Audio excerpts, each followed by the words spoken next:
Baik, selamat malam Bapak sekalian. Eh, Pada hari ini kita mencoba untuk eh, mengganti mungkin perkuliahan ya, supaya bisa tatap muka. Jadi malam-malam ini ya, Bapak. Eh, untuk hari ini mungkin kita mau mencoba mendiskusikan. Kalau kemarin kita sudah coba berdiskusi terkait bagaimana trik-trik membuat latar belakang masalah, uh, ya, menyusun latar belakang masalah, meskipun nanti prakteknya nanti kita akan coba lakukan ya, karena nanti Bapak Ibu nanti akan mengidentifikasi kira-kira apa tema riset yang akan diangkat, begitu ya, atau tulisan apa yang akan Bapak Ibu angkat. Pada hari ini kita coba mendiskusikan terkait bagaimana menyusun atau memparaphrase ya dari hasil sitasi yang telah kita baca, gitu ya, memparaphrase. Nanti setelah mungkin ada sedikit paparan tentang paraphrasing dan nanti coba juga untuk sedikit latihan, nanti saya akan mencoba untuk mengidentifikasi masalah ataupun tema kajian yang akan Ibu Bapak tulis ya. Karena pada mata kuliah ini kan bagaimana menulis ilmiah, mungkin luarannya kalau boleh bisa kita pastikan ini bagaimana kita bisa mensubmit atau mempublikasikan tulisan kita pada jurnal nasional saja, nggak usah muluk-muluk ya, jurnal nasional ya, tentunya nanti ada beberapa pilihan itu Pak Ibu, karena ini juga terkait tentang untuk S2 itu kan nanti untuk mendapatkan yang namanya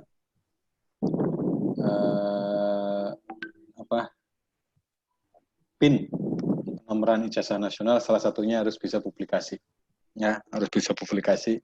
Kalau tingkat S1 kan hanya sekedar mengupload skripsinya di repositori, tapi kalau S2 harus ada publikasi. Publikasinya nanti di jurnal nasional ya. Nanti kalau doktor, nanti ada harus jurnal terindeks Scopus yang bereputasi. Nah itu kalau aturan-aturan dari diktinya seperti itu. Sehingga kalau Bapak Ibu sudah punya jurnal itu, publikasi jurnal itu enak, berarti sudah bisa sidang nanti. Artinya syarat sidang itu salah satunya itu. Baik Ibu Bapak, saya coba akan share screen bagaimana kita akan membahas terkait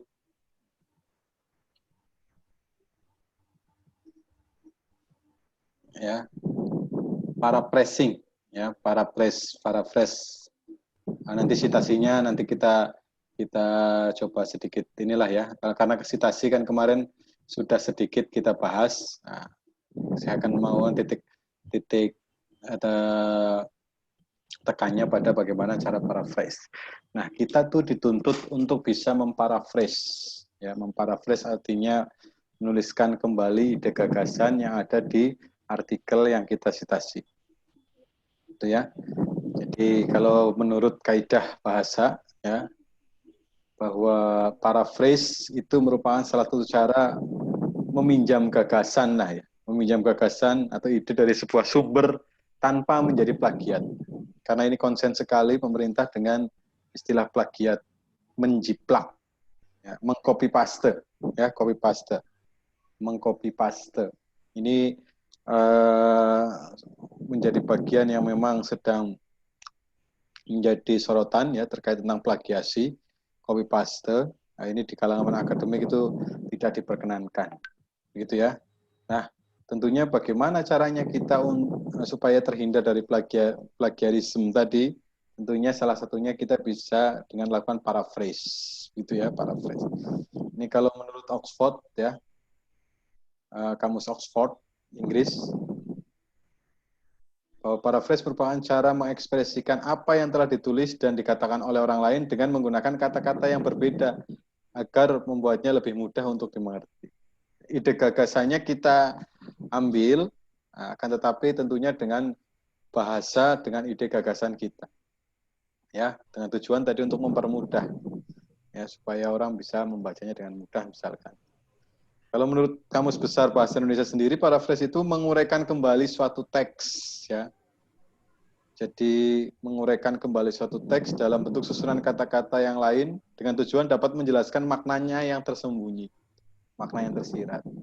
Ya, kalau kita coba menganalogikan, ya kalau di kita tuh menafsirkan. Ketika ada suatu teks, coba kita tafsirkan dengan ide gagasan kita, tentunya dengan kata-kata bahasa kita sendiri, yaitu paraphrase. Ya, nah, ini sangat penting bagi kita di bidang akademik, apalagi kalau kita nanti akan menulis karya tulis ilmiah, ya karya tulis ilmiah. Karena sekarang dengan kemajuan teknologi itu dapat dengan mudah sekali, ya.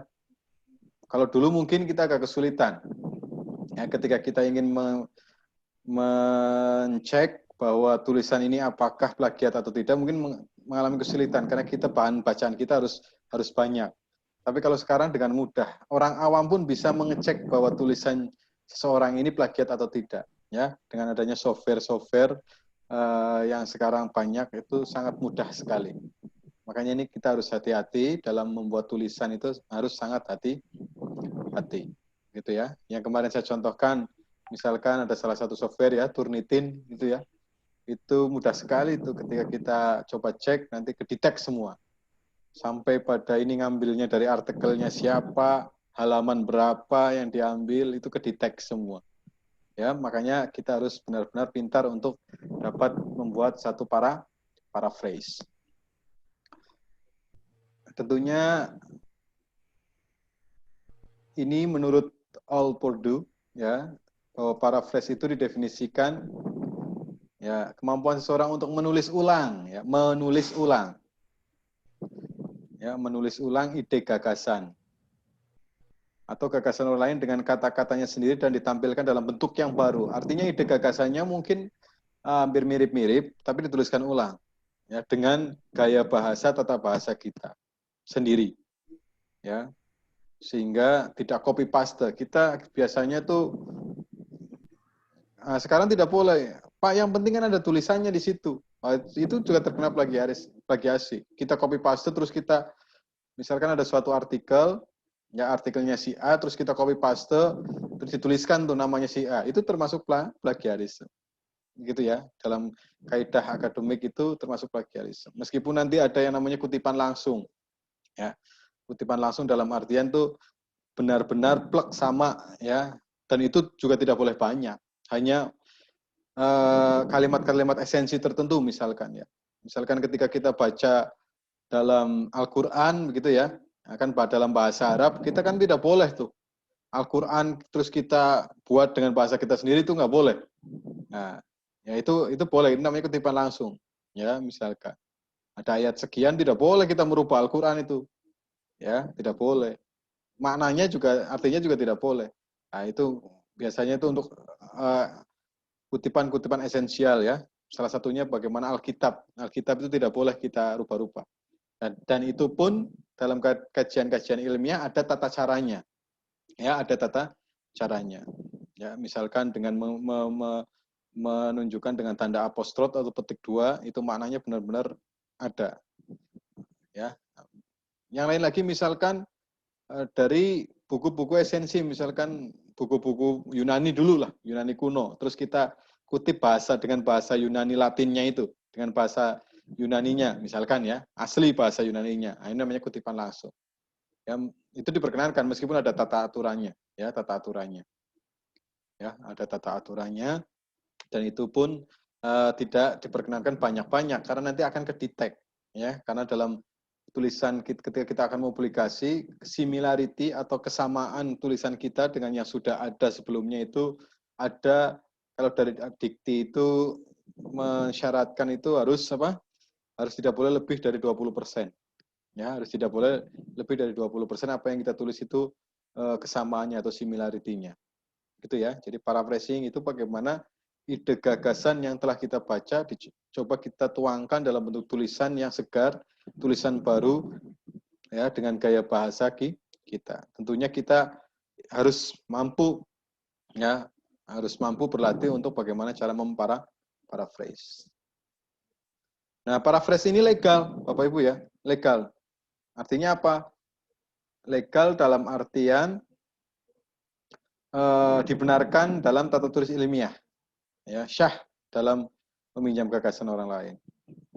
Ya, kecuali misalkan ada suatu model bentuk, ya kita copy paste, ya, terus tidak dicantumkan, wah itu plagiat ya, nah, plagiat. Tapi model bentuk itu kita kembangkan lagi, namanya adaptasi.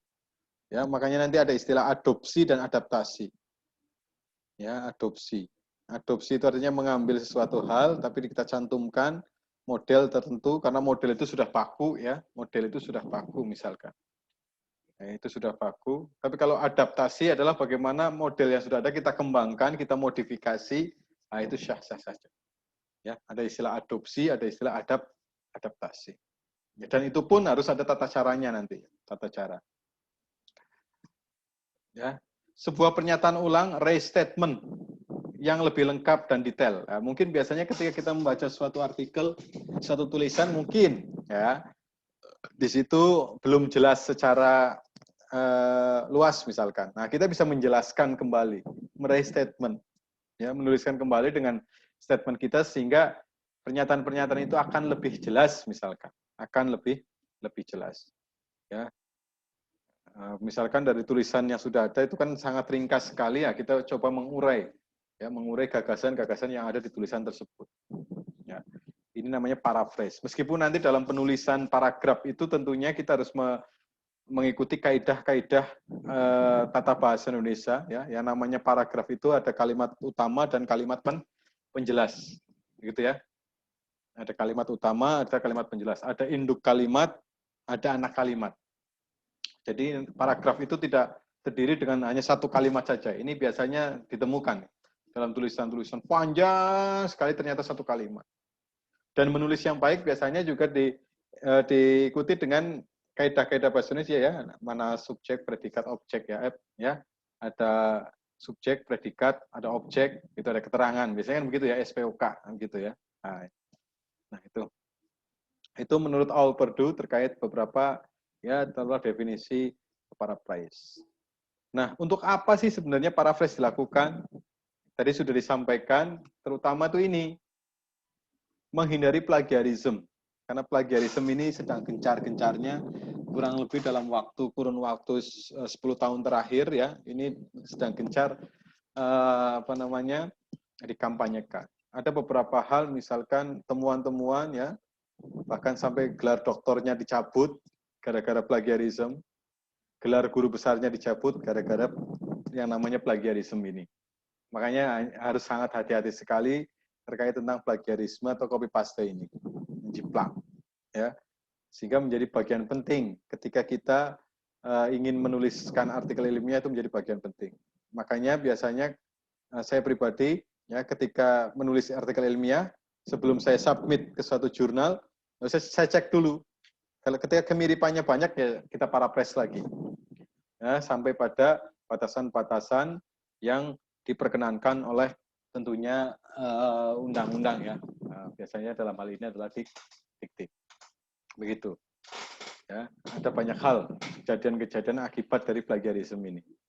Ya, artinya ini secara etik ya, ini menjadi bagian yang harus kita kampanyekan, yang namanya copy paste itu harus kita hindari. Begitu ya. Nah, apalagi ini pada jenjang S2, S3 itu sangat benar-benar harus kita cek satu persatu. Nah ini tips saja bagaimana cara melakukan paraphrase. Ya ini ada tips ya yang dari All Purdue tadi. Bagaimana sih untuk melatih kita supaya skill atau kemampuan kita dalam memparaphrase. Ya. Yang pertama memang kata kuncinya ya ikro tadi, baca sebanyak-banyaknya artikel. Sehingga ketika kita sudah baca, kita bisa membandingkan, mengkonfrontir antara bacaan 1, bacaan 2, bacaan 3, dan seterusnya. Dan nanti bisa mensintesa menjadi satu ide gagasan. Ya, makanya ini ada bacalah kembali teks sumber sampai Anda memahami. Ya, ketika kita banyak bacaan, banyak memahami, nanti kita bisa berbicara, ya, berbicara. Tentunya dengan bahasa tulisan. Pahami betul. Ya, saya pribadi kadang-kadang untuk memahami satu paragraf teks, ya, itu bisa berjam-jam begitu ya. Ya, karena teksnya bahasa Inggris misalkan, ya. Karena kemampuan mungkin kompetensi saya dalam bahasa Inggris mungkin tidak begitu baik, sehingga dalam satu paragraf saja saya harus bolak-balik baca ini maksudnya apa. Ya, maksudnya apa. Ya. Nanti ketika sudah paham kita bisa mengembangkan sendiri tuh, ya. Dari satu paragraf saja bisa kita buat misalkan 2 sampai 3 paragraf. Meskipun nanti dalam menuliskan mengembangkannya pun dalam paragraf itu juga perlu waktu yang lama juga misalkan. Ya. Nah, tapi itu memang harus dilatih, ya. Pahami betul apa yang Bapak Ibu baca. Maka di awal-awal kan saya selalu tekankan baca artikel, ya, baca dan baca. Gitu, karena itu menjadi syarat utama lah kalau dalam bahasa matematikanya, yaitu biimplikasi itu. Ada syarat mutlak. Jika dan hanya jika, bukan hanya implikasi. Ya, kalau implikasi kan jika. Ya. P maka Q. Atau P jika Q. Kan itu hanya, artinya Q itu menjadi syarat P, tapi masih ada syarat-syarat yang lain. Ya, bisa syarat-syarat yang lain misalkan. Tapi ini jika dan hanya jika ini. Ya. P jika dan hanya jika Q. Q menjadi syarat mutlak adanya Q. Misalkan begitu ya. Nah, membaca itu menjadi awal. Ya, sehingga nanti kita paham akan tulisan-tulisan yang ada. Nah, ini trik saja ya. Setelah kita baca, kita pahami, coba kita singkirkan teks itu, naskah aslinya, terus coba kita tuliskan ulang. Masih ingat nggak kita? Gitu ya, dengan bahasa kita sendiri. Ya, ditulis dalam sebuah kertas atau langsung saja ya di Word diketik gitu ya. Nanti kalau sudah jadi coba konfrontir lagi, ada bedanya enggak misalkan. Gitu ya. Nah, itu jadi dibaca, pahami, misalkan satu paragraf saja ya, dipahami isinya apa, terus kemudian coba ungkapkan ulang ya dengan bahasa kita sendiri. Pak, bahasanya kadang-kadang saya tulisannya enggak apa-apa. Jadi awal enggak apa-apa. Nanti kan dibaca lagi. Oh, ini kayaknya agak kurang nih kalimat ini nanti. Jadi tuliskan saja, nanti diulangi lagi, baca lagi, sempurnakan, baca lagi, sempurnakan. Gitu ya. Sempurnakan. Nah, ini buatlah daftar beberapa kata di bawah paraphrase Anda tadi. Untuk mengingatkan apa? Anda kembali pada cara Anda memahami naskah asli tersebut. Ya, nah ini buat kartu catatan. Nah, katanya disuruh buat kartu catatan. Artinya, oh ini saya kutip dari artikelnya ini, oh ini gagasannya seperti ini. Artinya kita kan biasa seperti itu ya. Kalau membaca buku itu ada catatan-catatan lah, ya catatan-catatan yang itu bisa menjadi pengingat kita dalam nanti mengembangkan ide gagasan. Ya. Nah, yang tadi saya bilang, setelah jadi coba bandingkan dengan naskah aslinya untuk mengecek apakah semua gagasan utamanya sudah masuk atau belum. Ya, terutama gagasan-gagasan penting yang ada di artikel yang kita rujuk. Ya, dengan hasil paraphrase-nya. Ya, setiap kalimat itu pasti punya gagasan utama. Begitu ya, Ibu Bapak ya. Coba bandingkan. Nanti kalau ada kekurangan, kembangkan lagi. Begitu ya. Memang perlu waktu, Bapak Ibu. Tidak bisa simsalabim. Ya, harus sering dilatih. Makanya nanti setelah ini Ibu Bapak mencoba nanti akan latihan ya, latihan sedikit. Nanti Ibu Bapak mencoba memberikan temanya, nanti saya coba tulis Ibu Bapak mengusulkan tema apa yang mau ditulis. Nanti kalau ada hal-hal yang perlu diluruskan nanti diluruskan. Setelah itu silahkan buat latar belakang masalah dengan cara yang kemarin kita sampaikan. Nah, ya, apa-apa yang mau ditulis, terus dengan teknik paraphrase yang disampaikan hari ini. Gunakan tanda petik ganda yang tadi saya bilang ya. Gunakan tanda petik ganda untuk mengidentifikasi istilah-istilah khusus, terminologi atau frase yang Anda pinjam dari naskah asli. Nah, ini biasanya kan biasanya nih yang sering ditemukan tuh bahasa asli dalam teks itu. Ya kalau misalkan Al-Qur'an bahasa Arab ya kita copy paste itu asli bahasa Al-Qur'annya begitu ya, atau bahasa Yunaninya atau bahasa Inggrisnya itu. Dan itu apa khusus ya Bapak Ibu ya. Jangan semuanya nanti di copy paste satu paragraf full. Copy paste nanti paragraf berikutnya tambahin sedikit, copy paste lagi. Wah, itu ya nanti menyalahi aturan. Yang khusus yang itu untuk menekankan titik tekan, ya, untuk menekankan suatu hal dari naskah aslinya, itu boleh saja depan. Tapi kalau nanti setiap paragraf muncul lagi begitu, ya itu nanti akan jadi salah. Ya, akan jadi salah. Nanti tingkat similarity-nya itu akan tinggi. Misalkan contoh-contoh term-term dalam geometri misalkan ya. Ada namanya teorema Pitagoras misalkan ya, ada teori namanya ya istilahnya bahasa-bahasa yang menjadi terminologi yang ada di suatu kajian misalkan ya, suatu kajian itu diperkenankan. Ya, tapi kalau nanti satu paragraf copy paste plak, wah ya itu jangan ya. Harus kita coba bisa memparaphrase. Nah, terus tidak kalah penting nanti ditulis sumber aslinya. Tentunya dengan cara apa? Cara mencitasi yang kemarin kita sudah singgung sedikit ya. Nanti kita coba kemarin kan sudah bagaimana menggunakan Mendeley itu ya, bagaimana menggunakan Mendeley ya, nanti Ibu Bapak gunakan aplikasi Mendeley, itu sangat membantu Ibu Bapak dalam menuliskan atau menuliskan referensi daftar pustaka. Ya.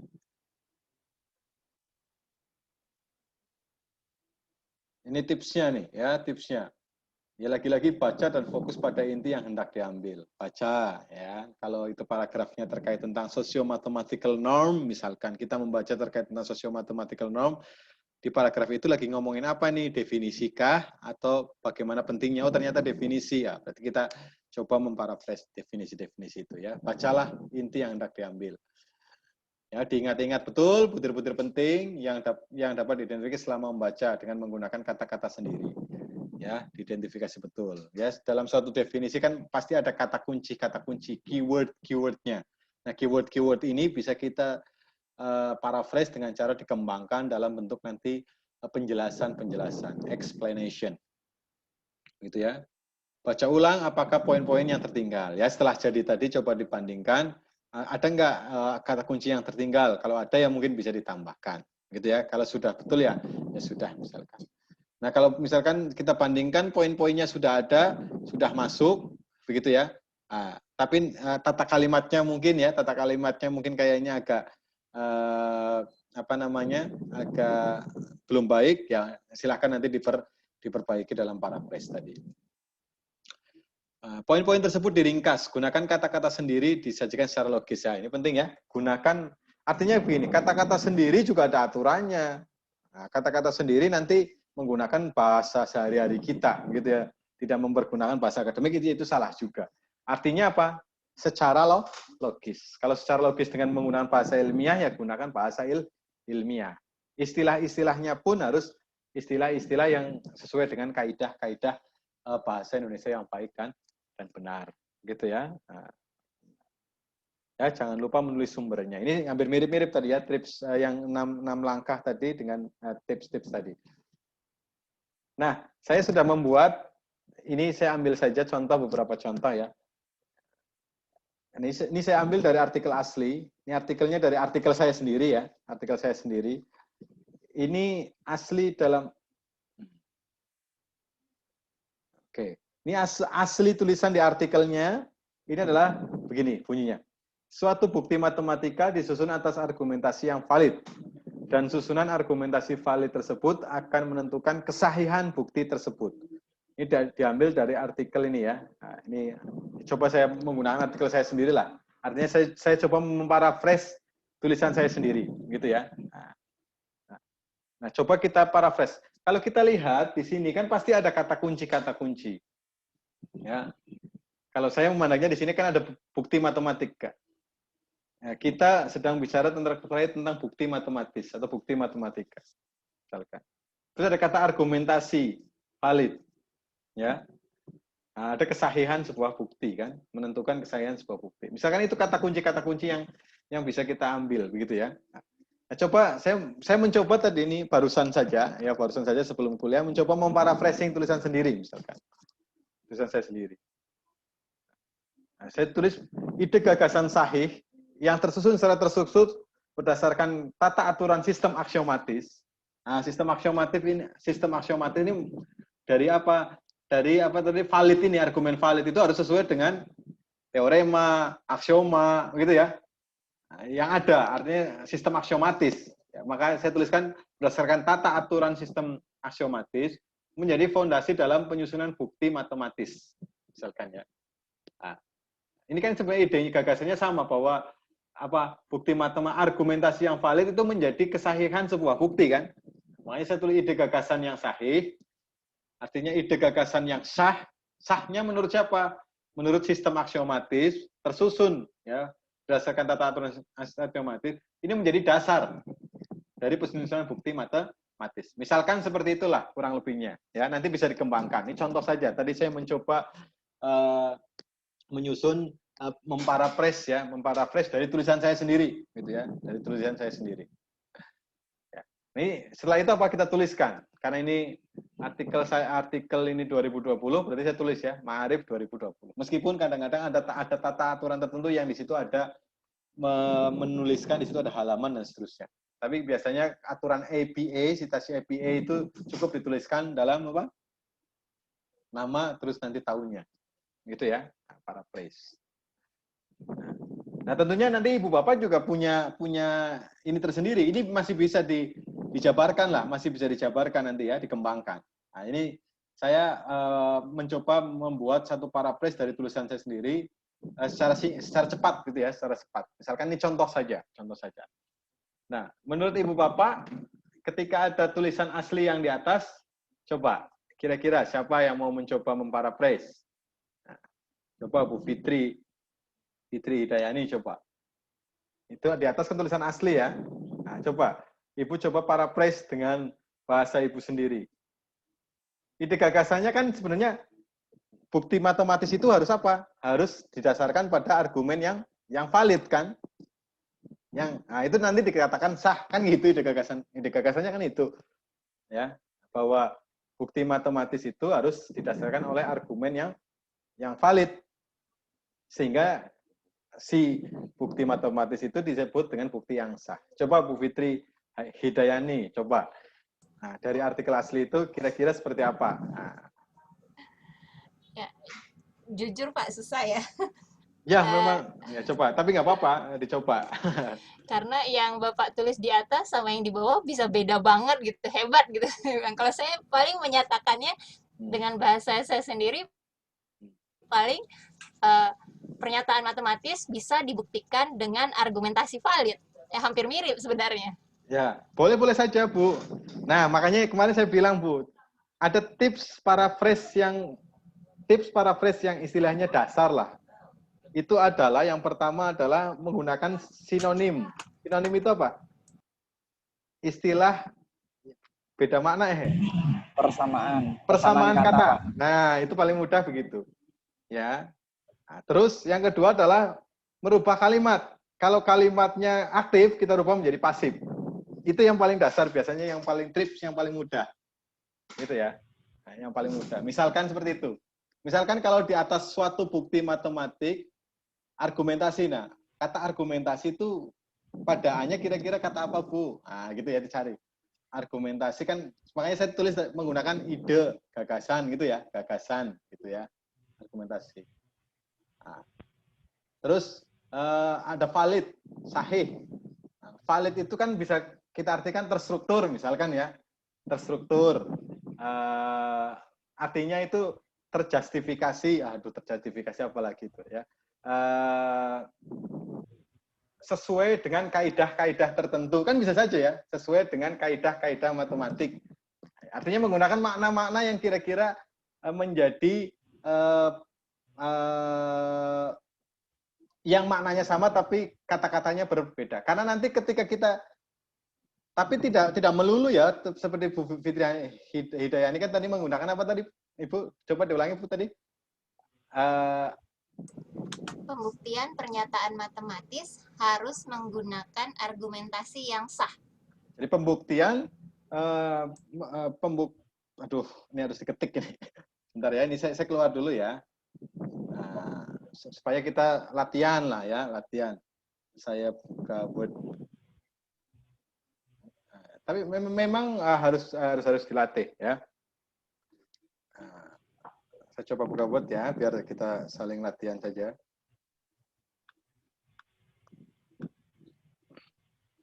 Apa tadi Bu Fitri? Bu Fitri.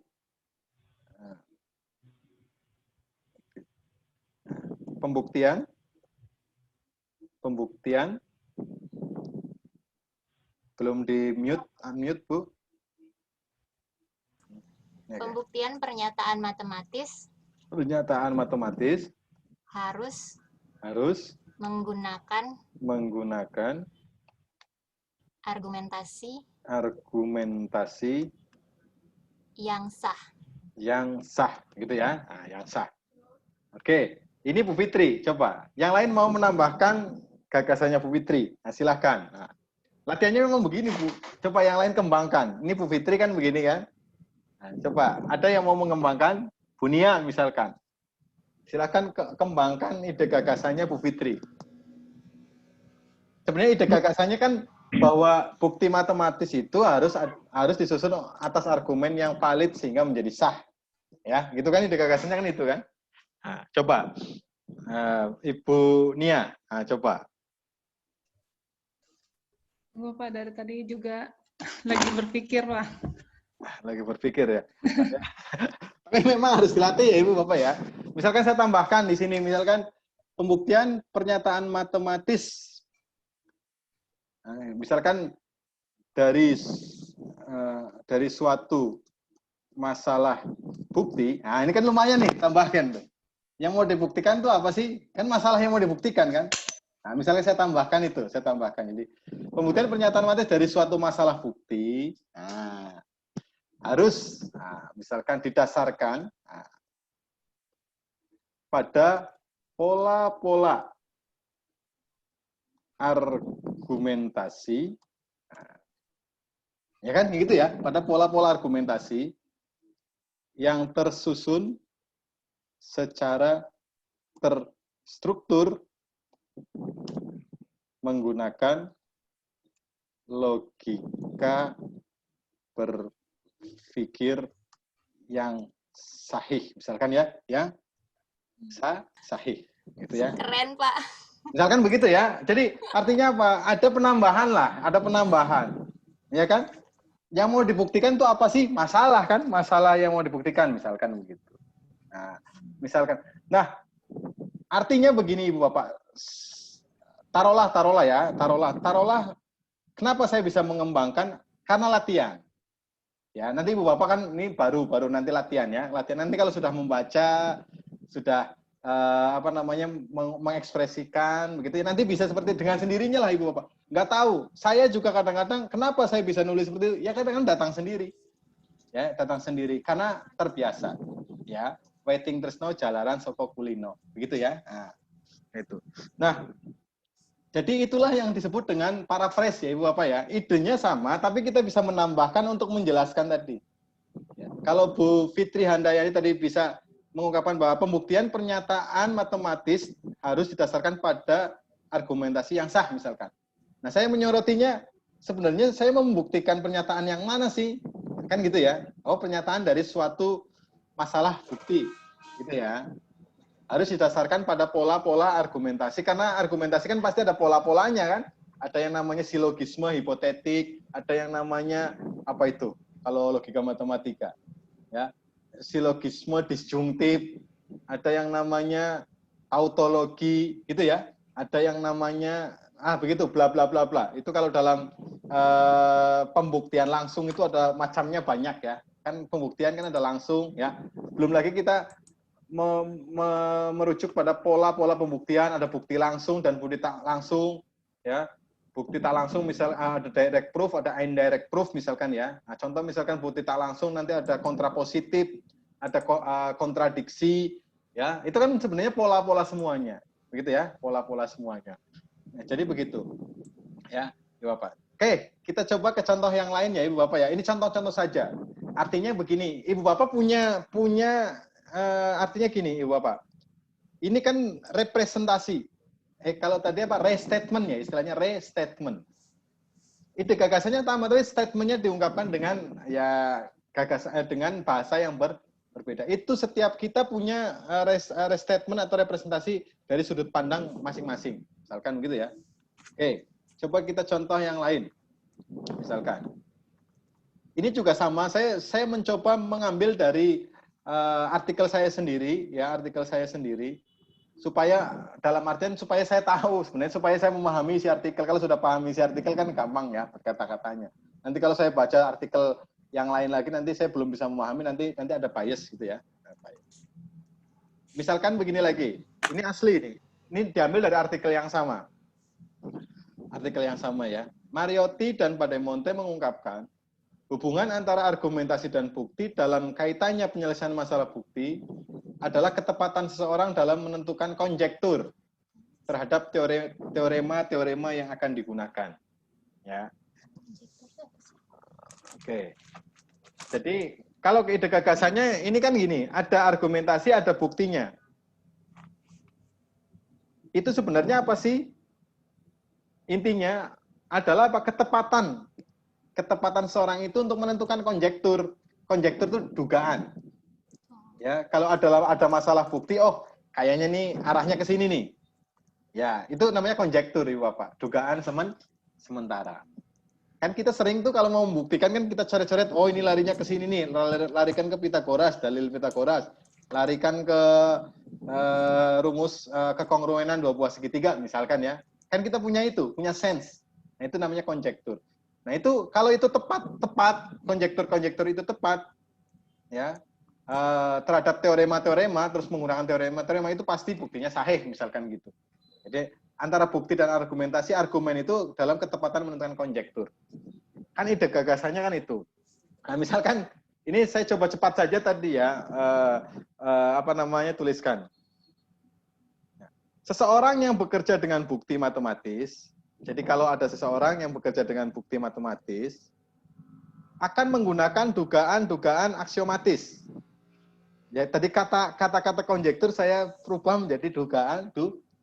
Tapi meskipun itu istilah konjektur itu kalau di matematik, wabil khusus geometri, wabil khusus pembuktian itu sudah menjadi masyhur, ya artinya sudah menjadi istilah yang biasa gitu ya, konjektur. Nah, saya coba dirubah saya menjadi dugaan. Saya tambahin kata aksiomatis.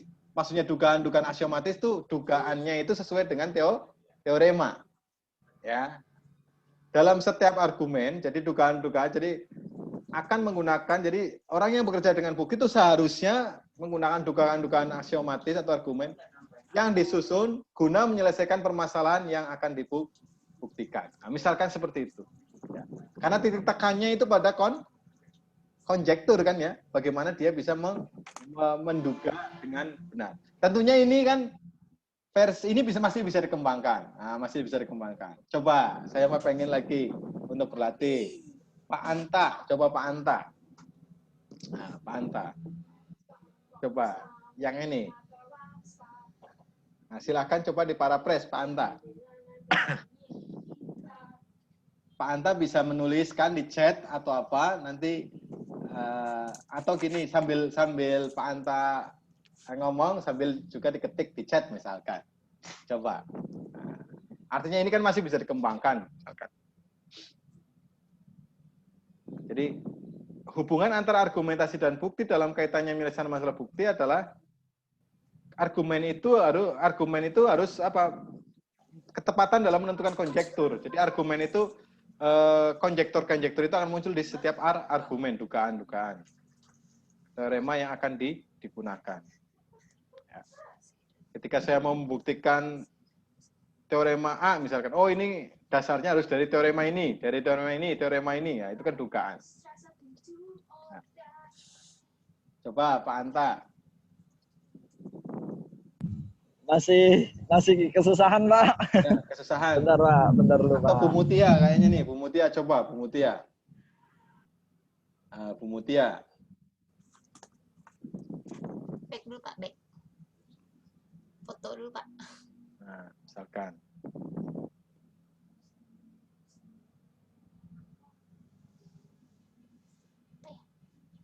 Saya udah 3. Ya. Saya udah 13. Ya. Ini baru paraphrase ya, baru paraphrase, belum mengembangkan paragraf. Nanti biasanya setelah kita paraphrase, kita kembangkan dalam bentuk paragraf ya. Diterangkan lagi misalkan. Nah, coba. Atau Pak Yuk.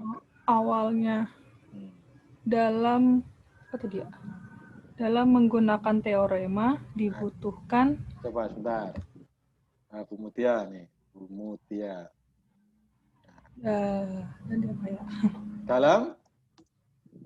Dalam menggunakan teorema dibutuhkan. Tuh.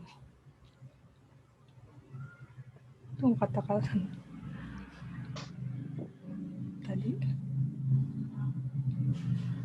Dibutuhkan suatu masalah yang harus dibuktikan dan diargumentasikan. Terus apa lagi ya?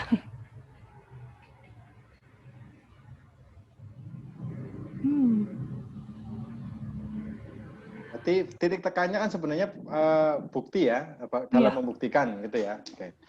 Artinya dalam menggunakan teorema dibutuhkan suatu masalah yang harus dibuktikan dan diargumentasikan. Ya. Artinya titik tekannya bukti dengan konjektur kan ya. Konjektur kan menduga. Nah, konjekturnya menduga. Kalau menduga itu biasanya kaitannya dengan dugaan, memprediksi gitu ya. Boleh menggunakan kata memprediksi kan? Ya kan? Nah, memprediksi ya. Kan, misalkan gini. Memprediksi suatu solusi bukti dapat dilakukan dengan, nah, tadi kan ada argumen, ya kan? Ya, solusi bukti. Kayak tadi ketepatannya, ketepatan kata lainnya apa? Misalkan, atau bisa seseorang yang mampu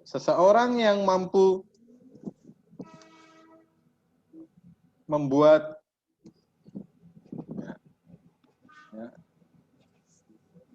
prediksi dari suatu solusi bukti, Mas gitu Samsul, boleh nanya sedikit? Ya, silakan. Pak, apakah kita tidak boleh menggunakan satu kata yang ada di dalam, atau kita harus Boleh, Bu.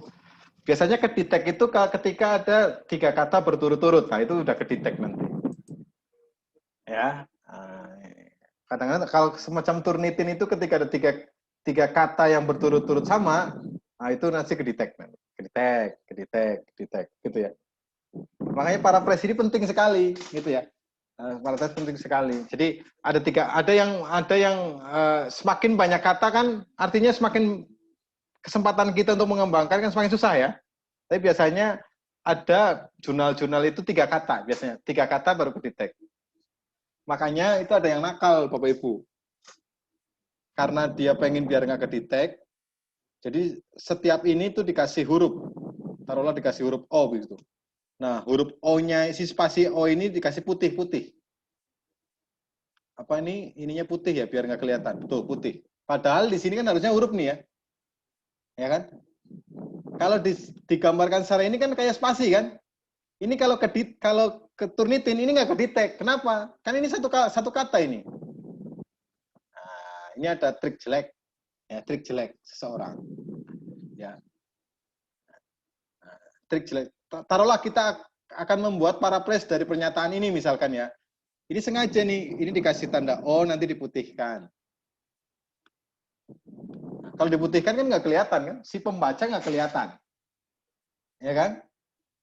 Ketika dimasukkan ke dalam software, ini nggak kedetek, karena ini satu kata ini. Kenapa satu kata? Kan nggak ada spasinya. Ini sebenarnya kan ada huruf ini, ada huruf di sini. Ya kan, huruf O tadi kan. Nah, itu ada yang mencoba mengakal-akali software, ya, mengakal-akali software dengan kayak gitu. Nah, tapi itu kalau orang yang baca mah udah ketahuan aja, sudah pasti ketahuan. Ada yang mengakalinya seperti itu, ya. Nah, seperti tadi yang ditanyakan Bu, siapa tadi? Biasanya 3 kata ya Ibu ya. Kalau 3 kata berturut-turut sama plug itu ke-detect. Jadi standar jurnal biasanya menggunakan 3 kata. 3 kata berturut-turut. Samsul mau izin tanya. Ya, silakan. Yang saya tanyakan, ada trik khusus enggak untuk dari kata awal nih? Contoh tadi kan pembuktian. Ya. Artinya kita ingin membuktikan dari pernyataan sistematis. Artinya urutan-urutan yang harus kita susun gitu dari pembuktian, terus harus tahu secara terstruktur, menggunakan logika gitu, Pak. Yang saya baca dari Bu Fitri dari itu barusan. Ya. Trik khususnya adalah banyak baca, Pak. Banyak baca. Nanti semakin banyak baca itu perbendaharaan ide gagasan kita ini. Karena ini nggak bisa ujuk-ujuk kita bisa harus dilatih, Pak ya. Karena saya sendiri yang nggak tahu triknya, Pak. Nanti kalau Bapak baca, Bapak sering menulis, itu dengan sendirinya, Pak ya. Istilahnya apa ya? Ini tadi yang nanya siapa, Pak? Roni. Pak Roni bisa nyupir nggak, Pak? Bisa. Awal nyupir kan kagok sekali ya. Ya nggak, Pak? Ya, antara gas, persneling itu kayaknya, aduh berat banget ya.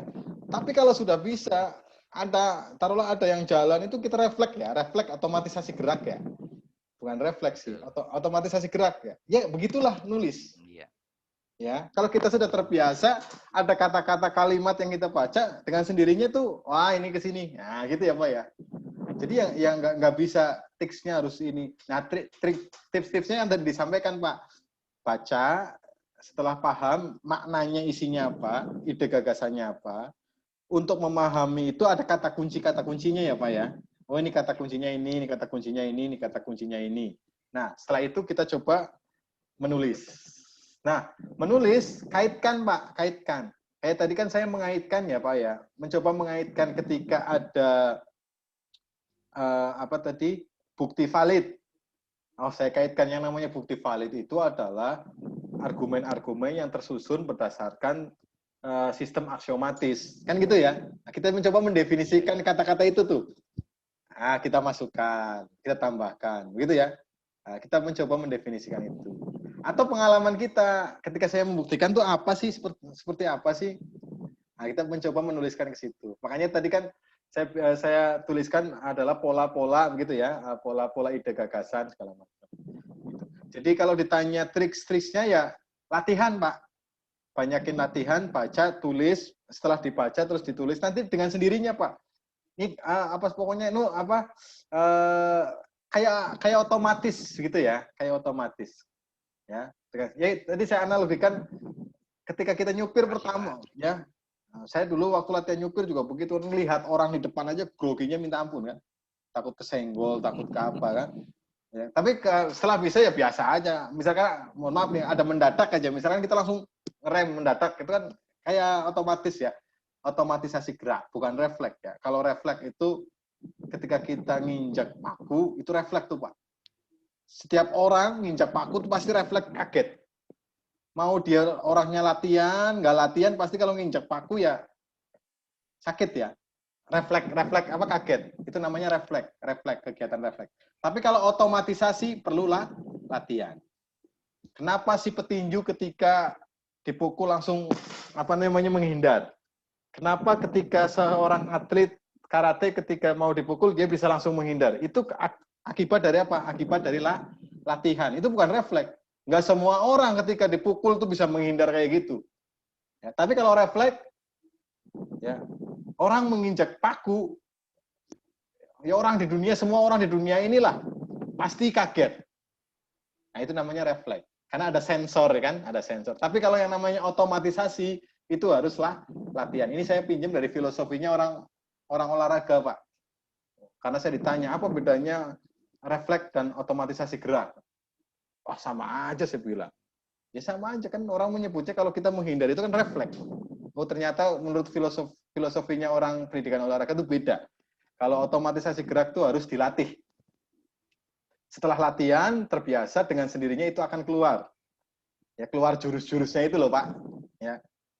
Nah, tapi ketika kita nggak pernah latihan, ketika dipukul ya kalau menghindar pas kebetulan syukur, kalau enggak ya pasti kena begitu ya. Nah, karena itu bukan refleks. Jadi begitu Pak ya.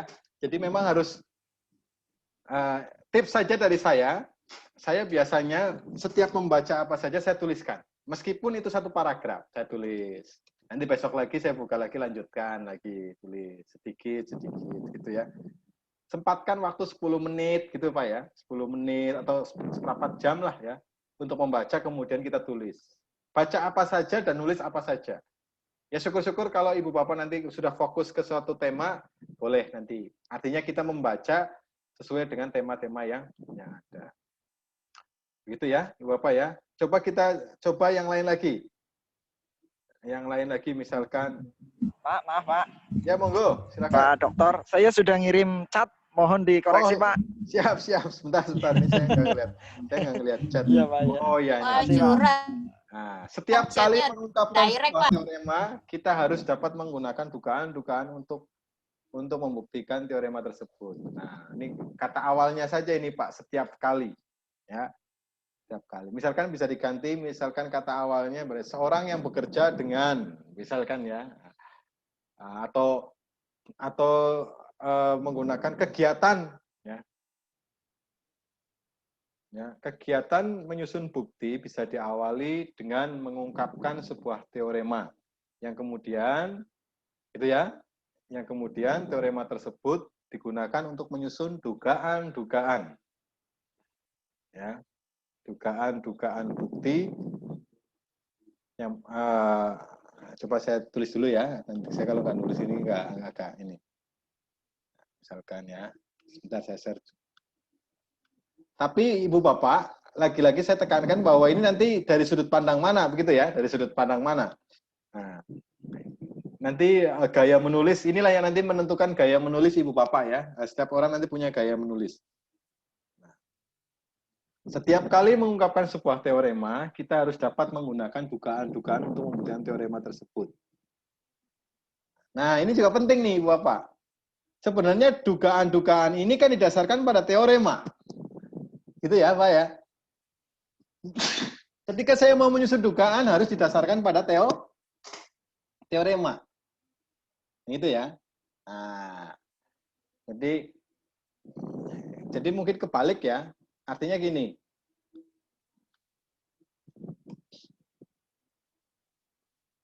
penyusunan bukti dapat diawali dengan membuat dugaan sementara, itu ya,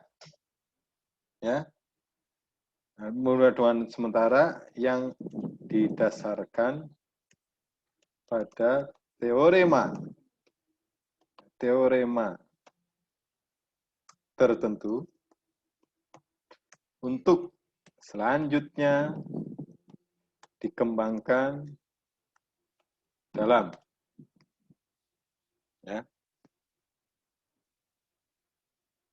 Jadi penyusunan bukti matematis dapat diawali dengan membuat dugaan sementara yang didasarkan pada teorema tertentu untuk selanjutnya dikembangkan pada dugaan ini udah kata selanjutnya, tadinya saya mau tulis bahwa ketika kita membuktikan itu harus didasarkan pada diawali dengan menduga. Menduga itu didasarkan pada teorema. Nanti dugaan itu akan memunculkan dugaan baru gitu loh, Pak. Ya, dan itu berlanjut terus sehingga pada solusi didapat. Ini untuk selanjutnya dikembangkan pada dugaan-dugaan lain yang pada akhirnya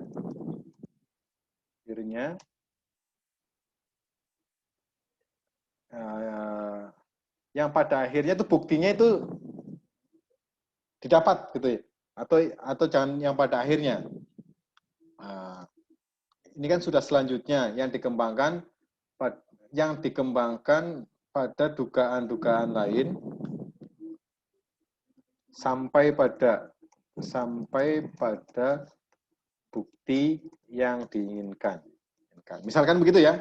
Jadi ketika kita menyusun bukti matematis itu diawali dari dugaan. Gitu ya. Dugaan itu didasarkan oleh teorema. Nah, dugaan itu bisa dikembangkan menjadi dugaan-dugaan yang lain sampai pada akhirnya adalah sampai pada bukti yang diinginkan. Sampai pada buktinya ketemu, gitulah ya. Nah, mungkin seperti itu. Ya, mungkin seperti itu. Ya, ya itulah nanti Bapak Ibu punya argumen-argumen lain ya, punya sudut pandang tersendiri ya Ibu Bapak ya. Nah, jadi jangan misalkan saya menulis ini, wah ini bagus sekali, menurut ini wah bagus. Ya belum tentu ya. Tergantung bagaimana sudut pandang Bapak Ibu memandang tulisan tersebut. Kan tadi ada kata setiap kali mengungkapkan sebuah bukti. Nah, setiap kalinya siapa? Begitu ya, Pak ya. Apakah objeknya itu siapa? Siapa yang mengungkapkan, gitu ya. Misalkan seperti itu. Nah, ya. Nah, ini nanti Ibu Bapak mungkin bisa juga nanti belajar yang namanya SPOK itulah ya, dibuka lagi waktu kita belajar di SMP, SMA gitu ya. Bagaimana kalau kalimat itu ada subjek, predikat, objek begitu ya. Nah, itu kadang-kadang saya juga masih salah-salah itu nulis-nulis begitu kan. Kalimatnya bolak-balik. Tapi nggak apa-apa. Artinya gini Ibu Bapak, semakin Ibu Bapak latihan nanti akan dengan sendirinya ya, dengan sendirinya. Oke, kita coba ke contoh lain ya. Nah, ini saya sudah buat misalkan. Pak, boleh tanya, Pak? Silakan, monggo. Pak, bagaimana menghindari persepsi bias kita, Pak? Bisa jadi yang kita pahami dari suatu tulisan itu beda sama yang dimaksud sama orangnya, Pak. Ya, itu memang harus gimana ya, Pak? Direnungi, Pak. Gimana? Merenung ya, seperti merenung gitu ya. Merenung. Artinya gini, memang kadang kalau kita membaca tulisan orang kan kita nggak paham full ya. Ya, nggak paham full. Makanya biasanya kalau saya pribadi biasanya ada istilah-istilah yang kita nggak tahu, saya coba cari maknanya apa sih sebenarnya. Itu Bu. Ya, taruhlah kata tadi misalkan Ibu Bapak baru tahu tuh kata-kata konjektur. Nah, saya coba ketik saja di Google sih. Makna konjektur gitu ya, misalkan ya, ketik arti kata konjektur. Nah, itu saya baca tuh, saya pahami, oh maksudnya itu. Nah, gitu. Gitu ya, Bapak Ibu ya. Jadi kalau saya biasanya begitu. Jadi kalau ada kata-kata yang saya nggak tahu, saya coba cari makna dari kata itu, istilah itu. Gitu ya. Terus pahami per kalimat ya Bapak Ibu. Kalau dalam satu paragraf kan biasanya banyak ada kalimat-kalimat lah, ada banyak kalimat. Pahamilah per kalimat. Gitu ya, per kalimat. Nah, nanti setelah itu Bapak Ibu tahu intinya maksudnya ini. Nah, kalau sudah tahu maksudnya ini, Bapak Ibu mau dibawa kemana aja juga nanti gampang. Gitu ya, Bapak Ibu ya. Nah, Bapak Ibu. Nah, biasanya kalau tulisan-tulisan orang yang istilahnya penulis-penulis handal itu kan kita kadang-kadang maksudnya apa saja nggak paham gitu. Saya sendiri juga sering begitu, Bapak Ibu. Ya. Apa nih maksudnya apa sih nih? Nah, begitu ya. Nanti trik saya seperti itu. Jadi kalau ada istilah-istilah yang nggak paham, saya coba cari istilah tersebut untuk membantu kita memahami apa yang ditulis. Begitu ya Bu ya. Mungkin itu Bu trik-triknya. Nah, tapi nanti kalau Ibu sudah latihan, nanti Ibu kayak punya punya feel, punya trik-trik tersendiri lah. Yang mungkin setiap orang itu berbeda-beda. Nanti punya trik tersendiri. Begitu ya Bu Nia ya. Ini Bu Nia dari tadi kayaknya serius amat nih ya. Nah, ya. Harus dipraktekkan ini. Kalau nggak dipraktekkan sampai lebaran monyet ya nggak bisa. Ya. Memang harus nulis yang tadi saya bilang ya. Luangkan waktu 10 menit gitu ya. Apalagi Pak Anta Masudi kan waktu kuliah geometri kan membuktikan kan, Pak susah berkata-kata Pak. Nah, gitu ya. Ada yang sudah mengambil mata kuliah geometri. Itu kan istilahnya bukti teorematis sistem kan. Mulainya dari mana dulu nih Pak? Ya kan? Karena kita sebenarnya ada yang namanya convincing, Bapak Ibu. Jadi pembuktian itu adalah convincing. Apa itu convincing? Meyakinkan seseorang atas argumentasi kita. Itu inti dari pembuktian. Ya. Ya, jadi meyakinkan seseorang, nih kalau teorema Pitagoras tuh kenapa ini dapatnya A kuadrat sama dengan B kuadrat? Nah ini pertamanya dari sini. Kalau orang itu yakin berarti bukti kita sahih. Tapi ada tapinya. Kalau di matematik ya harus sesuai dengan proses. Makanya kalau Bapak Ibu sering nonton Indonesia Lawyer Club, yang di situ isinya pakar-pakar hukum, itu kan semuanya pendapatnya benar semua itu. Nah, kalau ilmu sosial kan benarnya dari sudut pandang mana gitu ya. Kalau kita matematika kan sudah pasti. Sudut pandang apa? Sudut pandangnya sistem aksiomatis. Deduktif ya. Pembuktian kita kan kebanyakan deduktif. Membuktikan sesuatu dari kebenaran-kebenaran sebelumnya. Begitu ya, di matematika kan begitu. Tapi kalau kita nonton di ILC kan saya benar semua itu. Meyakinkan kan? Wah, meyakinkan gitu ya. Nah, itu namanya argumentasi. Nah, nanti kalau dibedah lagi, yang namanya argumentasi, wah itu menarik sekali Bapak. Itu ada satu artikel sendiri, coba saja search itu, argumentation. Wah itu menarik sekali. Itu dari si, kalau tidak salah, yang mengawali terkait tentang argumentasi. Lupa saya. Itu ada istilahnya yang namanya waran. Ya, ada istilahnya yang namanya nanti ada 4 bagian tuh. Ya, ada 4 bagian nanti. Ada polanya. Ya. Saya penasaran, coba ini saya ketik. Misalkan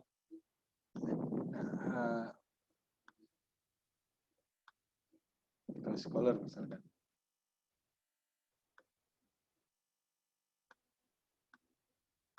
Tolmin, ya namanya Tolmin. Argumentasi namanya Tolmin.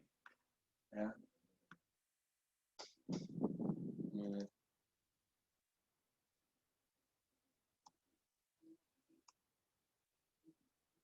Sorry. Tolmin ya.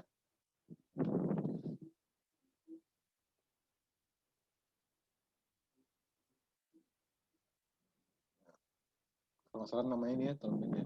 Tuh, argumentation Tolmin model. Yang ini dikembangkan oleh pakar-pakar matematik. Ini tadinya umum ya, si Tolmin itu umum.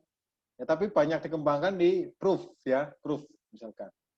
Ya, argumentation using Tolmin's model of argumentation. Jadi nanti ada konjektur Pak, yang tadi kita bahas tadi konjektur juga sudah menjadi pokok bahasan tersendiri. Ya. Conjecture in proof. Tuh, sudah jadi pokok bahasan tersendiri. Ya, tadi kan ada argumentasi, ada konjektur, gitu ya. Nanti ada justifikasi, itu sudah menjadi pokok bahasan tersendiri ternyata. Ya. Artinya apa? Kita juga harus tahu perkembangan yang sudah ada. Nah, gitu ya. Nah, ini contoh Bapak Ibu misalkan di sini ya. Ini saya ngambil dari artikel saya sendiri. Saya coba paraphrase kembali ya. Menurut Job and Schneider, hambatan epistemologis merupakan interpretasi reaksi seseorang terhadap sesuatu yang membatasi dirinya sendiri terhadap hubungan antar konsep untuk memahami konsep tertentu. Saya coba, hambatan epistemologis merupakan kendala. Ya, ada hambatan, saya tulis kendala. Kendala yang terjadi pada seseorang dalam memaknai, menginterpretasi, coba saya tulis memaknai. Gitu ya. Suatu konsep matematika, artinya kan menginterpretasi suatu konsep yang ada di dirinya sendiri ya. Hubungan antar konsep di sini kan ada hubungan antar konsep. Memaknai suatu konsep matematika sehingga terjadi salah paham. Ya. Antara konsep yang sedang dipelajari dengan konsep-konsep terkait. Misalkan seperti itu, misalkan. Ini misalkan Bohn and Dyson mengungkapkan gagasan seseorang dalam memahami suatu konsep menjadi bahan kajian dari waktu ke waktu sebagai upaya untuk mengidentifikasi faktor-faktor pedagogis dalam setiap proses pembelajaran. Ini kalau kita tangkap kan berarti apa? Bahwa pemahaman konsep atau memahami suatu konsep itu menjadi pokok istilahnya diriset terus, diriset tentunya untuk apa? Untuk banyak mengidentifikasi faktor-faktor pedagogis ya. Faktor-faktor dalam artian kalau kita proses pembelajaran itu banyak faktor, ya, menentukan faktor-faktor. Upaya pemahaman terhadap konsep matematis menjadi bagian penting, ya. Bagian penting ini saya mengutip ini dari waktu ke waktu. Nah, dari waktu ke waktu ini kan, ya saya tulis saja kalau dari orang sering mengulang kembali untuk ditulis, mengulang kembali ditulis artinya kan penting, gitu ya. Bagian penting untuk dikaji. dalam setiap kesempatan dengan tujuan untuk menelaah unsur-unsur pedagogis ya. Ya, menelaah unsur-unsur faktor-faktor kan bisa penghambat, pensupport kan bisa jadi kan. Nah, saya tulis saja unsur-unsur pedagogis yang mempengaruhi kegiatan belajar dan pembelajaran. Misalkan seperti itu. Ya. Nah, Bapak Ibu harus mulai segera dilatih ya Ibu Bapak ya. Prinsipnya adalah latihan. Meskipun itu satu paragraf, Bapak Ibu harus punya coba memparaphrase. Ya, mencoba memparaphrase. Harus dilatih. Jangan nanti, aduh, ini kok tulisan saya jelek terus dibandingkan dengan tulisan aslinya, kok kayaknya beda banget. Nggak apa-apa, awal nggak apa-apa, ya. Awal nggak apa-apa. Nanti dengan sendirinya Ibu Bapak, aduh, ini kayaknya kurang pas nih, perlu ditambahkan nih. Nah, nanti dengan sendirinya Ibu Bapak akan apa ya, semacam bisa muncul ya, yang tadi saya bisa terbiasa tadi. Baik, mungkin itu yang bisa saya sampaikan Ibu Bapak terkait tentang paraphrase. Ya, terkait tentang paraphrase. Ya. Kalau saya dulu latihannya begitu Bapak Ibu, ya saya praktekkan juga tadi. Coba kalau ada kalimat ini coba diparaphrase, dikembangkan. Gitu ya. Oke. Baik. Saya pengen mendata Ibu Bapak. Kan Bapak Ibu kan nanti di perkuliahan ini kan disuruh untuk mensubmit atau membuat artikel ya, untuk nanti dipublish di jurnal. Nah, Bapak Ibu silahkan, bagusnya bagaimana nih Pak Anta? Dituliskan dulu, nanti di-share ke saya. Nanti saya coba taruhlah diarahkan supaya menjadi menarik. Atau bagaimana Pak Anta?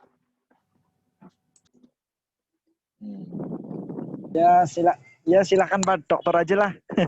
Iya, Saya ngikut aja Pak. Pak Anta kan ketua kelasnya kan? Bukan Pak Dani. Oh Pak Dani, waduh ya lupa saya. Pak Dani mana Pak Dani? Nah, Pak Dani, ayo. Ini ada Pak Dani mana nih? Hadir, nanti Pak. Pak Anta aja ketua kelasnya Pak. Gantian. Coba bagaimana menurut Bapak Ibu?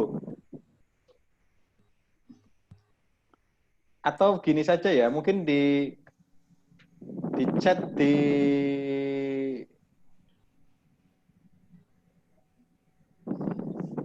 atau gini, untuk contoh lah, siapa kira-kira yang punya ide gagasan? Judulnya lah, kalau judulnya apa yang mau di riset. Nah, gitu. Ya, supaya nanti kita arahkan kemananya. Nah, coba Bu Fitri Hidayani, ada nggak? Nah, masalah judul, nanti ada tuh yang namanya e-catching, apa. Jadi judul yang sudah ada, coba kita ini ya supaya ada kebaruan segala macam. Nanti adalah caranya. Ya, coba Bu Fitri punya ide apa? Nanti kalau sudah idenya fix, baru tulis latar belakang masalah, gitu ya. Gitu. Saya sebenarnya tidak berasal dari pendidikan, Pak. Saya berasal dari matematika murni. Jadi jujur membaca karya tulis pendidikan, skripsi, tesis itu benar-benar wow gitu. Yeah. Walaupun itu sudah dialami sehari-hari. Jadi kalau masalah judul ya masalah tema.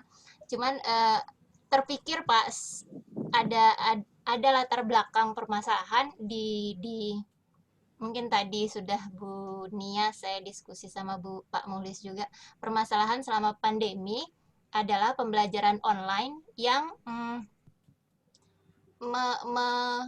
mungkin mengurangi tingkat kejujuran. Nah, itu yang mau saya teliti Pak, bagaimana pembelajaran secara online itu mampu meningkatkan karakter siswa. Nah, kejujuran, ya, karakter. Oke. Artinya, itu bisa menjadi ide atau enggak ya Pak? Artinya menurut Ibu sekarang tingkat kejujurannya dalam apa? Hal apa ini Ibu? Tes kah? Pembelajaran kah? Tes Pak. Tes kan artinya. Karena iya. Artinya tes artinya. Sehingga ya penilaian seperti apa selama pandemi misalnya ya sekarang kan memberikan tugas. Nah tugas itu anak-anak ya akhirnya plagiat. Nah, itu. Nah, terus kira-kira untuk mengatasi itu Ibu sudah melakukan apa, Bu? Ini akan lebih gampang lagi nih. untuk mengatasi itu, Ibu sudah melakukan apa? Bu Fitri. Berbagai macam model penilaian. Nah, berarti bisa tuh, misalkan implementasi variasi model penilaian, itu ya, variasi model penilaian dalam pembelajaran daring. Ntar saya catat ide.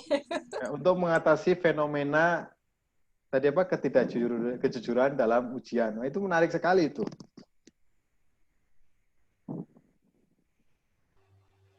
Implementasi variasi model penilaian. Oh, model penilaian. Ya, misalkan dalam pembelajaran daring. Dalam pembelajaran daring. Ya. Untuk mengatasi fenomena kejujuran ya dalam apa, tes atau dalam ujian, misalkan begitu. Itu bagus itu, Bu. Nanti Ibu coba cari terkait tentang bagaimana proses penilaian ya, penilaian dalam proses belajar matematik misalkan. Ya kan? Nanti model penilaiannya nanti diungkapkan menggunakan model apa diungkapkan. Itu menjadi ide gagasan segar itu kalau menurut saya. Ya. Jadi menyorotinya bagaimana mengembangkan instrumen penilaian yang variatif ya, model penilaian yang variatif untuk mengurangi tingkat tingkat ketidakjujuran siswa. Itu menurut saya bagus itu ide gagasannya. Ide gagasannya bagus. Tinggal Ibu nanti coba dicari artikel-artikel yang terkait itu ya. Tentunya nanti dikhususkan di pembelajaran matematik ya Bu ya, karena kita kan jurusannya matematik. Ya. Harus sesuai dengan bidang kita. Ibu Fitri dulu ngambilnya matematika murni. Kalau matematika murni kan canggih sekali tuh terkait tentang bukti-bukti tadi kan. Karena itu menjadi makanan sehari-hari itu terkait tentang bukti. Ya. Apalagi kalau udah ketemu struktur aljabar, analisis real, gitu kan, itu. Ya. Makanya kan ada apa ya? Bukan pepatah nih, anekdot. Jadi sebenarnya kegiatan belajar mengajar itu adalah pertemuan antara dua orang yang bingung, Bu Fitri. Yang satu bingung memahami, yang satunya bingung untuk memahamkan. Nah itu. Nah, posisi kita, karena kita pengajar kan bagaimana cara memahamkan kan? Kan kita bingung kadang-kadang kan memahamkan. Itu bisa menjadi riset. Bagaimana sih saya ketika saya mau memahamkan bukti geometri, caranya bagaimana? Jadi bisa jadi dari sudut pandang kita sendiri, bagaimana saya memahamkan. Atau dari sudut pandang siswanya, bagaimana dia memahami. Ya, itu bisa dijadikan dua kacamata untuk mengawali kita riset. Ya. Kalau tadi kan Ibu Fitri dari sudut pandang siswa. Nah, ya kan? Siswa menjadi begini. Ya kan? Untuk itu, supaya tidak begitu, ini saya buat model tesnya berbeda-beda misalkan. Gitu ya, sudut pandangnya begitu. Jadi, belajar adalah suatu kegiatan pertemuan antara dua buah objek yang sama-sama tidak paham. Yang satu tidak paham untuk memahami, yang satu tidak paham untuk memahamkan. Gitu ya. Nah, kalau ini ketemu, ini akan menjadi suatu pembelajaran yang bagus. Itu ada anekdot saja, Bu Fitri ya, anekdot. Ini saya kutip dari Gus Baha. Nah, Gus Baha. Kalau tidak salah seperti itu ya, Gus Baha. Jadi antara pengajar dan yang diajarkan itu sama-sama puyeng sebenarnya. Yang satu puyeng untuk memahamkan bagaimana cara memahamkan, yang satu puyeng bagaimana untuk memahami. Nah, kalau kita mudah membuat sesuatu atau mudah untuk memahamkan kan artinya apa? Akan mudah untuk dipahami. Sebenarnya belajar kan begitu ya. Nah, benar belajar begitu. Baik, itu Bu Fitri ya. Bagus Bu idenya.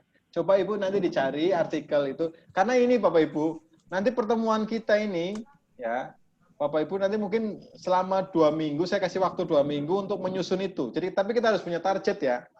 Harus punya target. Jadi, kan ini sudah mulai praktik nih. Ya, nanti Ibu Bapak pertemuannya bisa nanti dipaparkan, nanti kita saling sharing ya, saling membetulkan. Tapi ini sampai UTS kalau bisa sampai latar belakang masalah, sampai metodologi yang mau dibuat ya.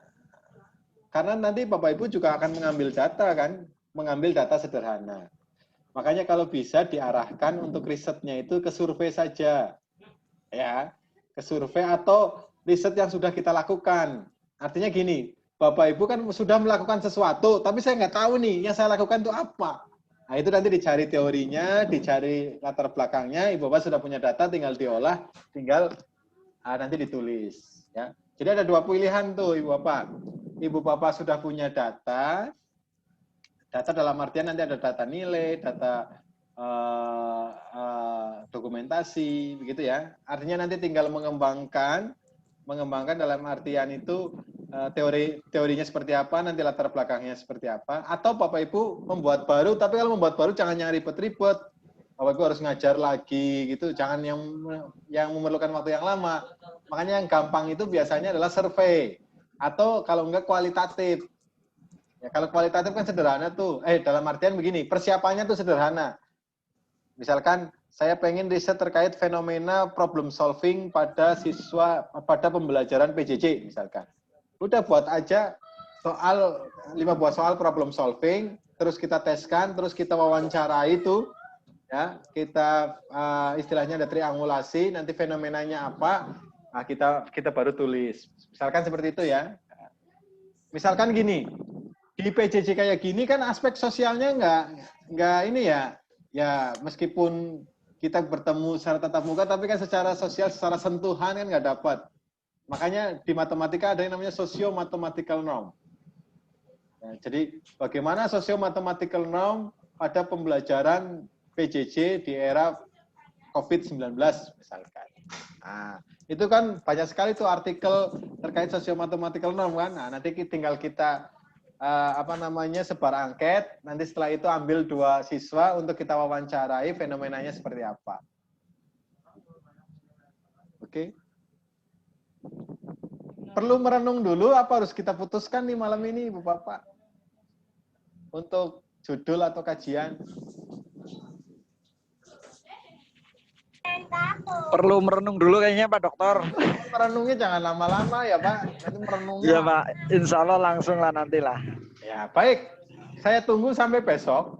Besok itu kan kita kuliah ya Bapak Ibu ya. Cuman lagi-lagi nih, mudah-mudahan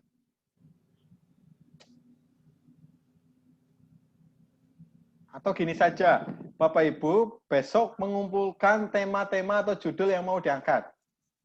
Ya, nanti dikumpulkan di Pak Ketua, tulis nama dan judul, ya, nama dan judul. Nanti setelah dikumpulkan mungkin akan saya luruskan ya, akan saya ketik ulang atau apa nanti saya share lagi di grup, gitu ya. Gitu aja ya, Bapak Ibu ya. Setuju nggak ini Pak Dani? Judul aja ya Pak ya? Ya, Pak Febri, setuju nggak? Judul aja Pak ya? Setuju Pak. Judul aja dulu, judul aja. Nggak sampai Pak. pada latar belakang masalah. Nanti latar belakang masalah kalau sudah fix tuh. Ya, judul aja dulu ya. Tapi merenungnya jangan kelamaan ya Pak Dedi, nggih. Nah, merenungnya jangan kelamaan ya Bu Erna ya. Bu Erna sepertinya pernah ketemu di mana ya Bu Erna ya? Ayo, di mana ya Pak? Pas pelatihan apa ya? Perasaan pernah ketemu dengan Bu Erna nih. Jangan-jangan Atau Bu Erna yang lain kali ya? Serupa tapi tak sama Pak. Gitu ya. Ya Bu Eni ya. Jadi besok coba dituliskan nama terus judulnya apa. Nah, ya. Nanti setelah itu mungkin saya akan feedback ya. Saya akan feedback. Saya coba meluruskan lah. Saya coba ya bukan meluruskan sih. Artinya mencoba membuat bagus. Ya supaya mungkin ya bisa lebih bagus atau lebih apa gitu ya. Ya bagus menurut saya maksudnya. Ya bagus menurut saya. Nanti kalau sudah fix, Ibu Bapak silahkan coba buat tulis latar belakang masalah dengan triks dan tip yang sudah kita pelajari. Gitu ya, Bapak Ibu ya. Ya, setuju Pak Dedi? Pak, setuju. Saya Setuju, tunggu Pak. berapa? Setuju, Pak Dokter. Ya, setuju Pak. Saya tunggu Merenung dulu kita. merenung dulu. Malam ini merenung. Ya, ya Bu Mutia ya. Nah, setuju jam berapa besok? Ini belum mulai menulis parapres begitu loh Pak. Ya.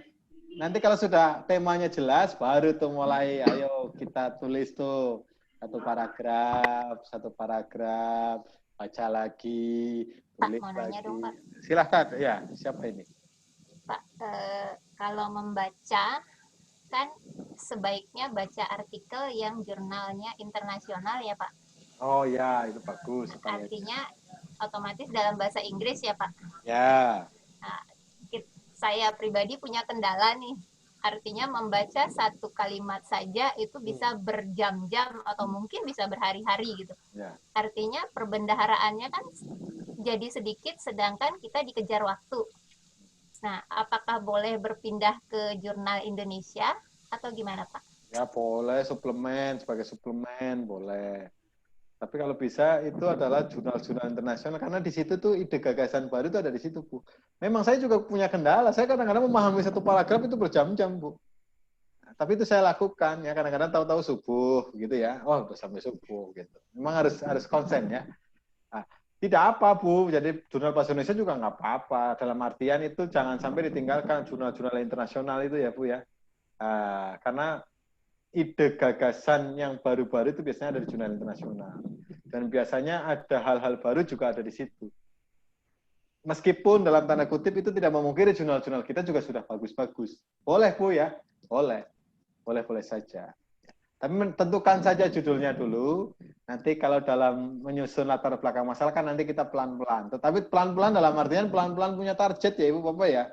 Nanti kalau pelan terus tahu-tahu was nggak ada hasil ya sama aja.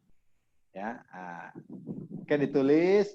Nanti kalau taruhlah nanti latar belakang masalah gitu ya. Kan kalau artikel kan nggak usah panjang-panjang introduction misalkan ya kurang lebihnya 1 halaman bisa atau 2 halaman kan cukup itu ya. Cukup. Nanti kalau sudah memenuhi syarat-syarat yang kemarin Bu Fitri, ada gap-nya, ada itunya sudah bagus. Lanjut nanti ke metodologinya seperti apa. Nanti, nah susah lagi nanti tuh bagaimana discussion. Nah, saya kadang-kadang membaca tulisannya, kan biasanya kan ada hasil, result, and discussion. Hasil dan pembahasan. Tapi saya baca itu isinya tuh hasil doang. Oh ini rata-ratanya sekian. Oh ini setelah diuji ini maka diterima. Berdasarkan H0 maka ini diterima maka terdapat. Itu mah bukan pembahasan. Yang namanya diskusi itu 2 arah. Ya, ada orang diskusi sendirian, Bapak Ibu. Itu mah orang yang di jalan ya. Kalau nggak salah kalau diskusi sendirian ya, nanya sendiri, jawab sendiri, nanya sendiri, jawab sendiri.